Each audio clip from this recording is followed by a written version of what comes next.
Hello guys! Hello Aries! Welcome dito sa aking channel. Kapalaran 888 Aries. Alamin natin kung anong messages, vibration, gabay energy para sa lahat. Para ito sa lahat ng Aries, tingnan natin kung ano yung swerte mo this month of April and May. Empowerment, Aries.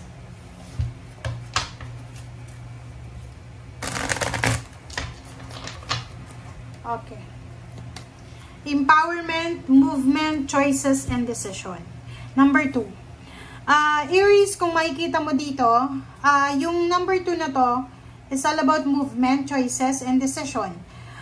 This month of April, March, end of March, April, May, sinasabi ng barahan na ilalagay ka ng Panginoon, ng universe sa isang sitwasyon na bibigyan ka ng choices, ng option. Diba? Yung parang pamimili. Mamimili ka ng decision. So, nakikita ko sa iyo dito yung empowerment. So, sobrang strong yung energy mo, yung emotion mo, yung katawan mo.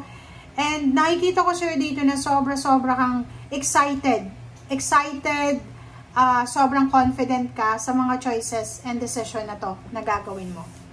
Okay. So, yung blessing sa iyo dito is yung you have the right, the freedom to choose. Kasi minsan, di ba, may mga Aries na minsan wala kayo sa sitwasyon na wala kayong freedom para to choose. So this one, March, April, and May, you have the right, you are empowered, parang i-reclaim mo yung power, yung nawala sa yung freedom, makukuha mo ulit yung freedom na nawala sa iyo.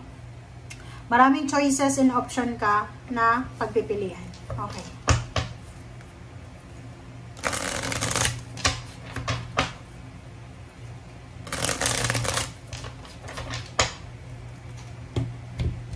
Sorry. Okay. 5 of Wands. Nako. Ito lang yung kailangan nating iwasan, Aries. Mag-iingat ka, Aries, kasi hindi ka dapat dito, hindi mo dapat ini-entertain to. So, this March, April, and May, merong mga discussion, merong mga competition na posibleng kailangan mong iwasan. Kailangan mong iwasan to kasi hindi ito maganda na energy.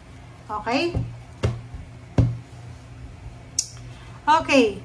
Diba? Walk away. Abandon the situation. So, this month of April and May, as much as possible, kung may mga taong nag-aaway, kung may mga taong tinitrigger ka, yung parang pinoprovoke yung emotion mo, yung energy mo, kailangan mong labanan sila. Or, hindi yung labanan labanan mo yung temptation na pumatol ka sa kanila. And kailangan mong i-let go yung situation. Abandon the situation. For example, may nag-aaway sa pamilya, sa barangay nyo, or kung saan pa man, sa social media, i-ignore mo na lang, i-let go mo yan, i-abandon na mo yung situation, i-withdraw mo yung sarili mo sa sitwasyon na yan, kasi hindi yan yung energy na para sa'yo. Okay. Relationship. Wow. So, nakikita ko dito, dalawang tao silang nagmamahalan. It's either, ayun, magkarelasyon, mag-asawa, mag-live-in partner. Meron silang pinaplano. Nagpaplano sila kung paano sila kikita ng malaking halagang pera. Nagbe-brainstorm silang dalawa. It's a partnership, diba? Yung giisip silang dalawa, paano ba natin aayusin yung buhay natin pinansyal? Ano ba yung diskarte natin? So, yun ang nakikita natin dito. Okay. So, sa ping trabaho, kung makikita mo, yung King of Wands and Queen of Wands ay nandito. So, fire sign energy ka, Aries. So, sinasabi ng barahan na you are super powerful ngayong buwan ng April, May.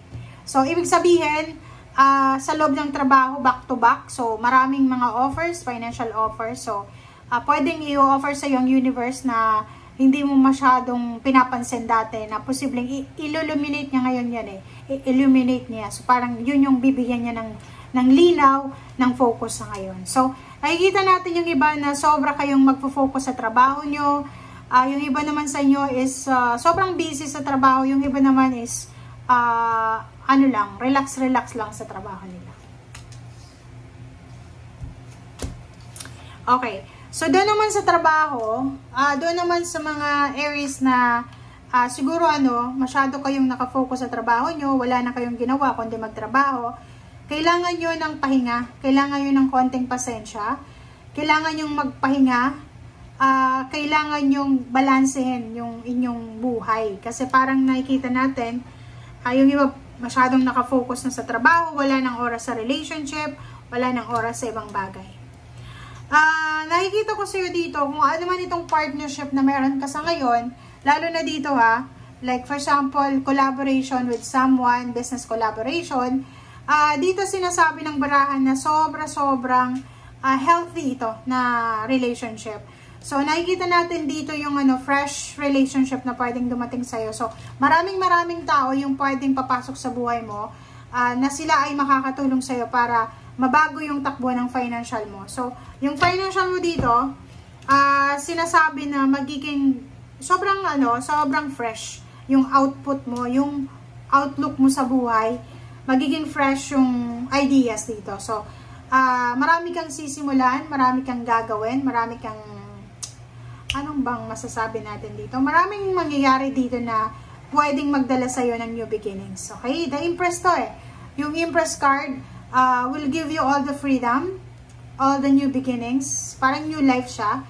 So, yung Empress tsaka Zero the Fall, sinasabi na kung may matagal ka nang hinihintay, maybe 3 years, 3 months mo nang hinihintay na breakthrough, blessings, or anything, ay posibleng ibigay ito sa'yo ng universe. So, like for example, may plano kang mangibang bansa, may plano kang mag-business, may plano kang lumipat ng trabaho. Ano ba yung plano mo? Plano mong magpatayo ng bahay, plano mong mag-relocate, okay?